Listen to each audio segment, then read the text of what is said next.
लड़की अकेले ट्रेन से घर लौट रही थी, लेकिन उसने देखा कि उसकी सीट पर एक बूढ़ा आदमी बैठा हुआ है। उसने शालीनता से कहा कि ये उसकी सीट है। बुजुर्ग ने नापसंदगी से मुंह फेर लिया।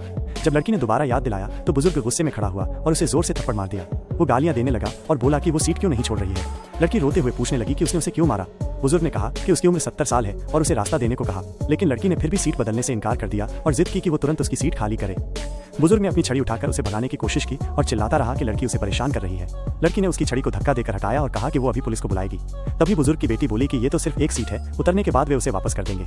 लड़की ने कहा कि उसने टिकट के पैसे दिए हैं तो वो क्यों अपनी सीट छोड़े। ट्रेन के सहायक ने लड़की को शांत रहने को कहा और बोला कि वो इसका हल निकालेंगे, लेकिन फिर उन्होंने ही लड़की को बुजुर्ग से बदतमीजी करने के लिए डांट दिया। डिब्बे में बैठे अन्य यात्री भी लड़की को ही बुरा भला कहने लगे कि उसमें बड़ों की इज्जत नहीं है। बुजुर्ग की बेटी गुस्से में आई और लड़की पर पैसों की गड्डी फेंक दी। पूरा डिब्बा लड़की पर हंसने लगा।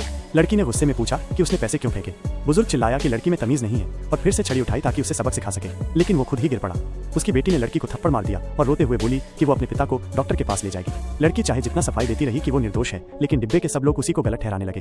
उन्होंने लड़की को जबरदस्ती जमीन पर गिरा दिया और उसका अपमान किया। सबको हंसते देख लड़की रो पड़ी। आखिरकार ट्रेन अटेंडेंट पहुंचा। लड़की ने मदद की गुहार लगाई, लेकिन अटेंडेंट ने भी लड़की पर बुजुर्ग को परेशान करने का आरोप लगा दिया। लड़की समझ नहीं पा रही थी कि सब उसके साथ ऐसा क्यों कर रहे हैं। सिर्फ एक दिन पहले तक वो एक पेशेवर ब्रेन ट्यूमर विशेषज्ञ डॉक्टर थी। उसने एक बेहद कठिन ऑपरेशन सफलतापूर्वक पूरा किया था। उसी दिन उसके भाई का फोन आया था, जिसने उसे पारिवारिक मिलन के लिए घर आने को कहा। उसका भाई एक बड़ा वित्तीय कारोबारी था। उसके बाद लड़की अपना सामान लेकर घर लौटने के लिए ट्रेन पर चढ़ गई, लेकिन उसे अंदाजा नहीं था कि रास्ते में उसके साथ ऐसा दृश्य घटेगा। और जिस डॉक्टर को महिला अपने पिता के इलाज के लिए ढूंढ रही थी, वो कोई और नहीं बल्कि यही अत्यंत कुशल लड़की थी।